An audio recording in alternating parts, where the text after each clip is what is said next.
नमस्कार। द्वीप दर्पण में आप सभी का स्वागत है। आइए एक नज़र डालते हैं आज के मुख्य अंश पर। सांसद ने माननीय शिक्षा मंत्री और माननीय उपराज्यपाल के समक्ष जीटीटी कंप्यूटर साइंस के पदों के सृजन का मुद्दा उठाया। द्वीप समूह के मरीजों की सुविधा के लिए नई सीटी स्कैन यूनिट का हुआ उद्घाटन और डाइट में 5 दिवसीय प्रशिक्षण का हुआ शुभारंभ। अब द्वीप दर्पण विस्तार से। सांसद विष्णुपद रे ने भारत सरकार के माननीय शिक्षा मंत्री और अंडमान निकोबार द्वीप समूह के माननीय उपराज्यपाल के समक्ष सरकारी स्कूलों में कंप्यूटर शिक्षा के लिए बेहतर वातावरण तैयार करने और यहां के बेरोजगार शिक्षित युवाओं के लिए रोजगार के अवसर सुनिश्चित करने के वास्ते जीटीटी कंप्यूटर साइंस के पदों के सृजन का मुद्दा उठाया। माननीय शिक्षा मंत्री और माननीय उपराज्यपाल के नाम भेजे पत्र में सांसद ने उल्लेख किया है कि कंप्यूटर साइंस में बीएससी बीएड डिग्री रखने वाले प्रशिक्षित शिक्षकों के समूह ने उनसे मुलाकात की और उनके मुद्दों के सांसद को अवगत कराया। पत्र में सांसद ने बताया कि शिक्षा विभाग में कंप्यूटर साइंस में जीटीटी के लिए स्थायी पदों का सृजन न होने के कारण यहाँ के प्रशिक्षित उम्मीदवार स्थायी रोजगार पाने में असमर्थ है। ऐसे उम्मीदवार भर्ती के लिए पात्र आयु सीमा को पार कर रहे हैं। उन्होंने बताया कि जहां तक उनकी जानकारी है, वर्तमान में अंडमान निकोबार द्वीप समूह में माध्यमिक एवं वरिष्ठ माध्यमिक विद्यालयों सहित कुल 60 व्यावसायिक पाठ्यक्रम वाले विद्यालय मौजूद है, लेकिन किसी भी विद्यालय में कंप्यूटर साइंस में स्थायी जीटीटी शिक्षक नहीं है। आज की शिक्षा प्रणाली में प्राथमिक स्तर से लेकर वरिष्ठ माध्यमिक स्तर तक कंप्यूटर शिक्षा की मूलभूत आवश्यकता को देखते हुए सांसद विष्णुपद रे ने सरकारी स्कूलों में इस विषय में जीटीटी प्रशिक्षित शिक्षकों की भर्ती का अनुरोध किया है। सांसद के अनुसार कंप्यूटर साइंस शिक्षकों के पद खाली रहने से इसका असर विद्यार्थियों के जीवन पर पड़ेगा और यह उन्हें दी जाने वाली शिक्षा की गुणवत्ता में बाधा डालती है। प्रशासन के स्वास्थ्य विभाग की ओर से जीवीपन अस्पताल में नई सीटी स्कैन यूनिट स्थापित किया गया है। इस सीटी स्कैन यूनिट का आज उद्घाटन हुआ। इस अवसर पर स्वास्थ्य सचिव डॉक्टर अनिल अग्रवाल मुख्य अतिथि थे। उन्होंने स्वास्थ्य सेवा निदेशक डॉक्टर सूजा एंथनी, चिकित्सा अधीक्षक डॉक्टर M.K. साहा, डॉक्टरों और स्वास्थ्य कर्मियों की मौजूदगी में रिबन काटकर सीटी स्कैन यूनिट का उद्घाटन किया।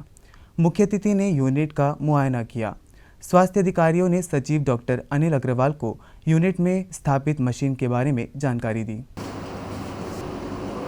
आपको जो करा दिया ना, बहुत अच्छा है। लेटने से केरला में जाता है।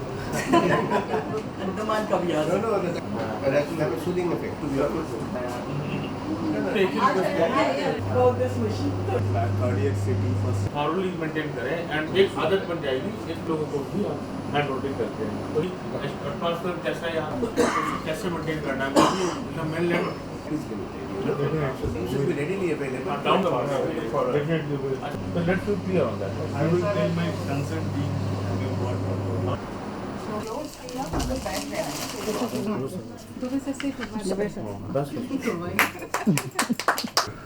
हाँ थोड़ा घुमा ले।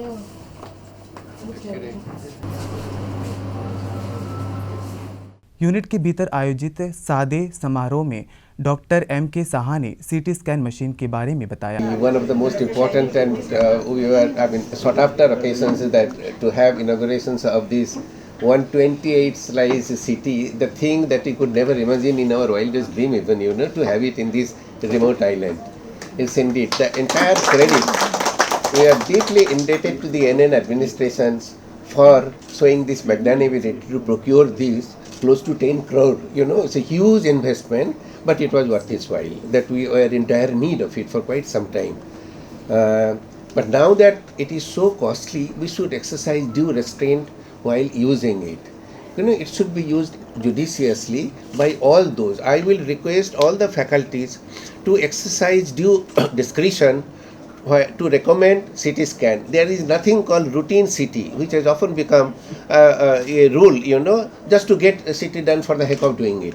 So let CTs to be done only for those cases where the treatment is likely to be influenced by the result or report of the CT, not just for the heck of doing it. So if we can exercise this restraint, I am sure we will be able to have this machine last for its lifetime. For at least 10 years, I am more than certain that it will not create any problem. And it was really most sought after thing for a medical college like us to have these occasions. Thank you very much, sir, for your gracious presence. मुख्य अतिथि स्वास्थ्य सचिव doctor Anil Agarwal ने इस unit के उद्घाटन पर खुशी जाहिर करते हुए इसे गर्व का विषय बताया।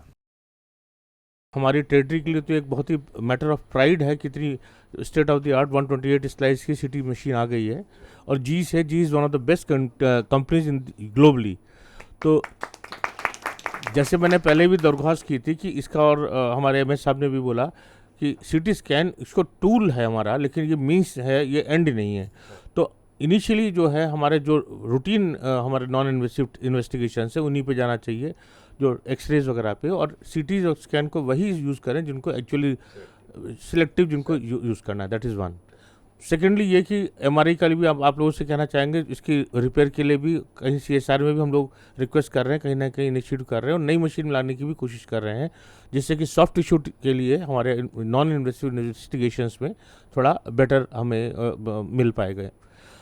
Third and first and foremost ये है कि चूंकि यहाँ एवरीथिंग इज़ फ्री, जैसे कल मैडम से बात हो रही थी, road side accident have become very common, तो उसके लिए भी CT स्कैन और MRI का रोल, खासकर न्यूरोलॉजिकल किसी के लिए या फिर या बोन की इंजरी के लिए या डीप टिश्यू ऑर्गन इंजरी के लिए भी इनका रोल है। तो मैं चाहूँगा कि इसका सदुपयोग हो, मैक्सिमम यूज़ हो और यूटिलाइज करें और यहाँ के लोग ट्रेंड हों। और मैं उम्मीद करता हूँ कि अगले 4 साल में हमारे यहाँ के रेडियोलॉजिस्ट और हमारे यहाँ के जो इंटरवेंशनिस्ट हैं वो यहीं पे पैदा होंगे, जो NIMS से आएंगे, और इसमें आप सभी का बहुत बहुत धन्यवाद देता हूँ। एक छोटा सा ये कहना चाह रहा था, जैसे मैं अभी तो कुछ महीने पहले मेरी तबीयत ठीक नहीं थी, तो I had to go to Dhanvantari. तो मैं चाहूँगा कि धन्वंतरी भी हमारे पास, और अब तो एग्रीमेंट भी उनके साथ में है, तो Dhanvantari may be used as a additional capacity, but primarily we should have this facilities running. और मेरा पूरा एक विश्वास है कि डॉक्टर दुबे के उनके एक्सपर्टाइज में बच्चे भी हम ट्रेंड करेंगे, टेक्नीशियंस और डॉक्टर्स हम ट्रेन करेंगे, नई पीढ़ी आएगी जो हमारी मशीन्स को अच्छे से चलाएगी। और हमारे जो रिमोट टेरिटरी है, कल भी रोड साइड एक्सीडेंट का रात को 10 बजे फ़ोन आया था, तो ऐसे केसेस में हम बेटर ट्रीटमेंट मोडलिटीज़ को प्लान कर पाएंगे इस मशीन के यूज़ से। और आप सभी को, पूरे टेरिटरी को और जनता को बहुत बहुत बधाइयाँ, और हम उम्मीद करते हैं कि आगे भी हम लोग जीबी पंत अस्पताल इसी तरीके के नए आयामों को प्राप्त करता रहेगा जनहित में। बहुत बहुत धन्यवाद आप सबका। एडमिनिस्ट्रेशन के साथ साथ अनिल अग्रवाल सर का बहुत ही प्रैक्टिकल एंड बहुत ही पॉजिटिव जो अप्रोच है, उसकी वजह से चीज़ें जल्दी जल्दी संभव हो रही हैं। अभी सर ने MRI के लिए भी जो उनका प्रोएक्टिव जो अप्रोच चल रहा है, तो पेशेंट्स आर सफरिंग एक्चुअली। हम तो ग्राउंड रूट लेवल में हम देखते हैं कि रोज़ हमें झेलना पड़ता है कि पेशेंट बेचारे गरीब आके बैठे रहते हैं, उनका डायग्नोसिस नहीं होता। तो ये जो सर ने अप्रोच स्टार्ट किया है, तो हमें आशा है कि जल्द से जल्द हमारा MRI भी ठीक हो जाएगा और नया MRI भी चलने लगेगा। CT तो आ गया है, it's a very great thing. इतने 5-6 महीने से जो हम लोग सफ़र कर रहे थे, पेशेंट्स को इधर उधर ले जाना पड़ रहा था, तो एक बहुत बड़ा हेडेक ख़त्म हो गया। And now we can do 24 hours emergency as well as routine CTs। तो thank you sir for your kind words, for your positive approach and for your supportive and every तरह से जो आपने हमें मदद किया है। अंडमान तथा निकोबार द्वीप समूह के 152 foundation literacy and numeracy mentors के लिए 5 दिवसीय प्रशिक्षण कार्यक्रम कल 11 चरमा स्थित डॉक्टर S राधाकृष्णन जिला शिक्षा एवं प्रशिक्षण संस्थान के ऑडिटोरियम में शुरू हुआ। यह प्रशिक्षण कार्यक्रम डायट और निपुण भारत मिशन के राज्य नोडल अधिकारी शिक्षा सदन के राज्य परियोजना कार्यालय के बीच सहयोगात्मक प्रयास है और इसका उद्घाटन डायट के प्रिंसिपल DDE दक्षिण अंडमान के उप शिक्षा अधिकारी ज्ञानशील दुबे ने किया। इस प्रशिक्षण का उद्देश्य क्षेत्र के प्राथमिक विद्यालय के छात्रों की फाउंडेशनल लिटरेसी और न्यूमेरेसी कौशल को बढ़ाना है। यह कार्यक्रम विभिन्न क्षेत्र के मेंटर्स को ध्यान में रखते हुए मिश्रण शिक्षित दृष्टिकोण प्रदान करेगा। दक्षिण अंडमान और विम्बलीगंज शैक्षणिक क्षेत्र के 64 मेंटरों को व्यक्तिगत रूप से निर्देश प्राप्त होंगे और रंगत, मायाबंदर, डिगलीपुर, लिटिल अंडमान, कार निकोबार, नैनकॉडी और कैम्बल बे सहित दूरदराज के क्षेत्रों के 28 मेंटरों को ऑनलाइन प्रशिक्षण प्रदान किया जाएगा। आइए अब लेते हैं एक छोटा सा अंतराल। প্রধানমন্ত্রী ফসল বীমা যোজনা প্রাকৃতিক দুর্যোগের পরিস্থিতিতে বীমা দ্বারা কৃষকদের আর্থিক সুরক্ষা দেওয়ার উদ্দেশ্যে এক পদক্ষেপ। हमने फसल बीमा योजना को अधिक प्रभावी बनाया, उसके दायरे में ज्यादा किसानों को लाए। বাড়ে বিশ্বাস যখন পাওয়া যায় সুবিধা। मेरी पॉलिसी मेरे हाथ। বাড়ে বিশ্বাস যখন নিজের ভাষায় পাওয়া যায় তথ্য। माझी पॉलिसी माझ्या हाती। বাড়ে বিশ্বাস যখন পৌঁছয় আপনার ফসল বীমা পলিসি আপনার কাছে। मारी पॉलिसी मारे हाथ। বাড়ে বিশ্বাস যখন পলিসির এক একটা কথা বোঝায় দুয়ারে এসে। एन पॉलिसी एन कैयल। আমার পলিসি আমার হাতে অভিযানের মাধ্যমে বীমা কোম্পানিগুলি পৌঁছে দিচ্ছে আপনার ফসল বীমা পলিসি আপনার দুয়ারে। নিজের ফসল বীমা পলিসি ও তথ্য নিতে অবশ্যই আসুন। ফসল বীমা সংক্রান্ত তথ্যের জন্য হেল্পলাইন নাম্বার 14447 এ কল করুন। ফসল বীমা করাও, সুরক্ষা কবচ পাও।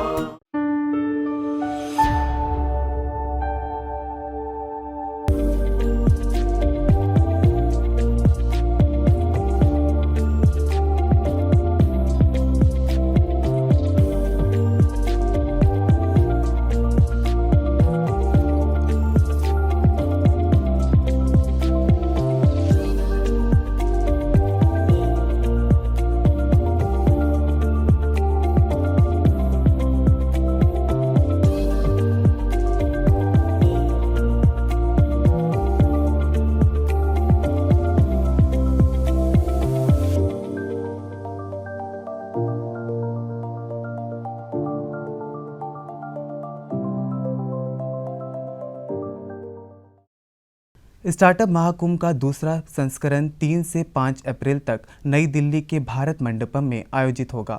इसका विषय स्टार्टअप इंडिया 2047 भारत की कहानी का खुलासा होगा। इस कार्यक्रम का उद्देश्य भारत के स्टार्टअप इकोसिस्टम की उपलब्धियों का जश्न मनाना और उन्हें प्रदर्शित करना है।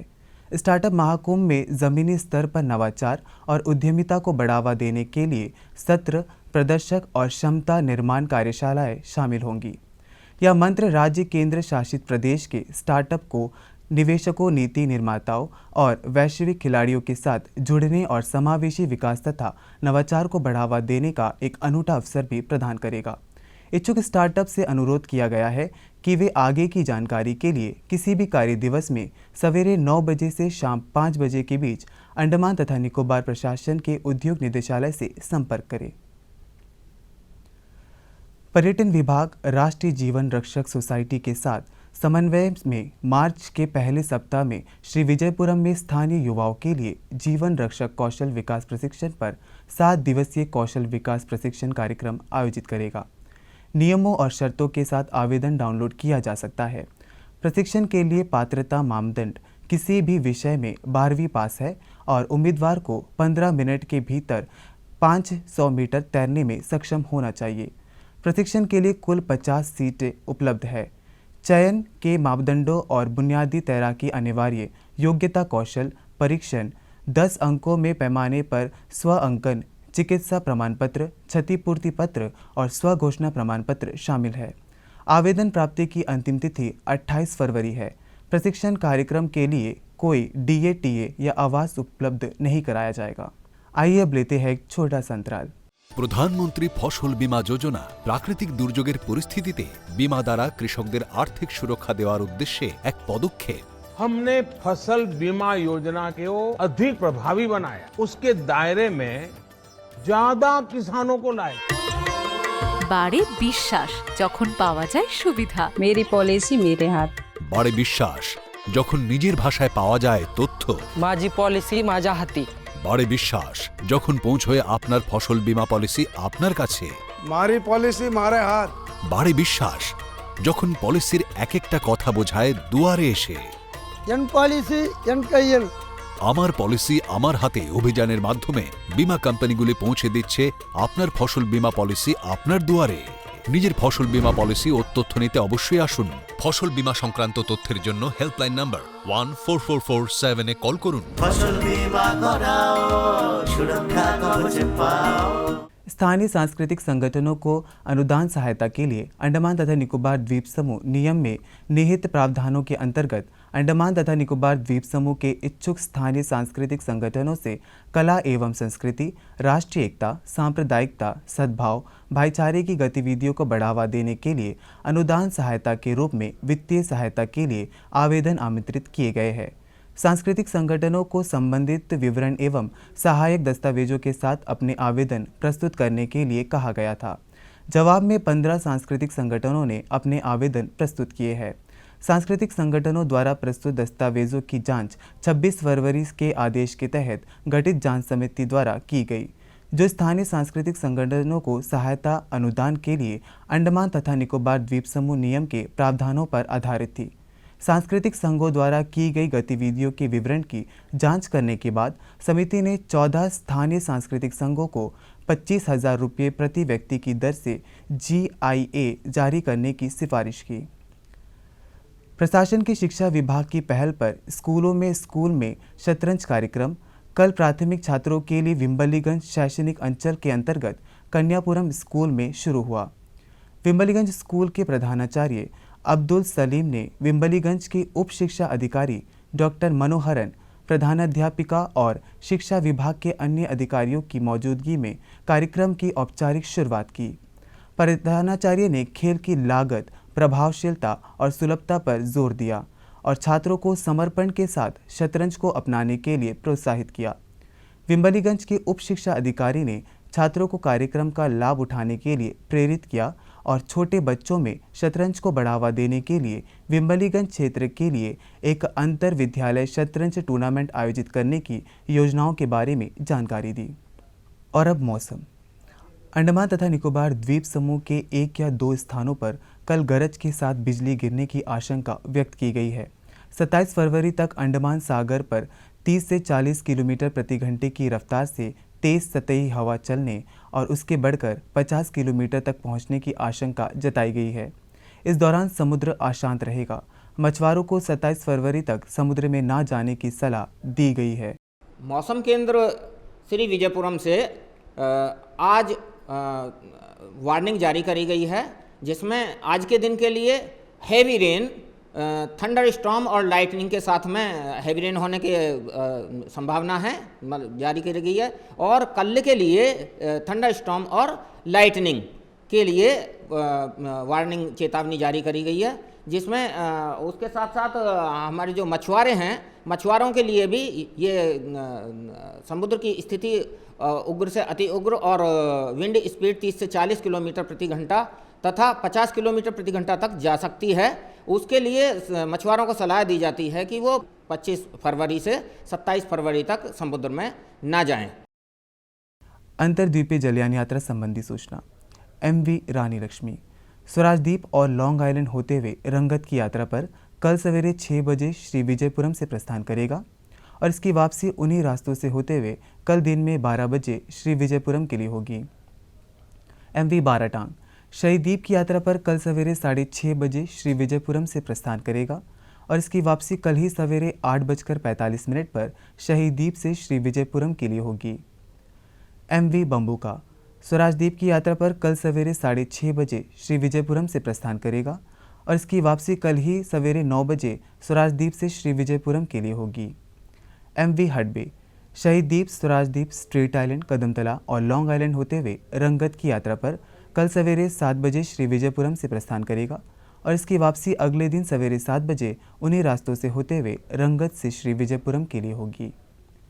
MV स्ट्रेट आइलैंड शहीद द्वीप की यात्रा पर कल दिन में 11 बजे श्री विजयपुरम से प्रस्थान करेगा और इसकी वापसी कल ही दोपहर 2:30 बजे शहीद द्वीप से होते हुए स्वराजद्वीप से श्री विजयपुरम के लिए होगी। MV नॉर्थ मैसेज स्वराजद्वीप की यात्रा पर कल दिन में 11:30 बजे श्री विजयपुरम से प्रस्थान करेगा और इसकी वापसी कल ही शाम 3:30 बजे स्वराजद्वीप से शहीद द्वीप होते हुए श्री विजयपुरम के लिए होगी। MV बाराटांग शहीद द्वीप होते हुए स्वराजद्वीप की यात्रा पर कल दोपहर बाद 2:30 बजे श्री विजयपुरम से प्रस्थान करेगा और इसकी वापसी अगले दिन सवेरे 5:30 बजे स्वराजद्वीप से शहीद द्वीप होते हुए श्री विजयपुरम के लिए होगी। सभी जलयानों की यात्रा कार्यक्रम मौसम की स्थिति पर निर्भर होंगे। अंत में मुख्य अंश एक बार फिर। सांसद ने माननीय शिक्षा मंत्री और माननीय उपराज्यपाल के समक्ष GTT कंप्यूटर साइंस के पदों के सृजन का मुद्दा उठाया। द्वीप समूह के मरीजों की सुविधा के लिए नई सीटी स्कैन यूनिट का हुआ उद्घाटन और डाइट में 5 दिवसीय प्रशिक्षण का हुआ शुभारंभ। इसी के साथ ही आज का यह दीप दर्पण कार्यक्रम यहीं पर समाप्त होता है। नमस्कार।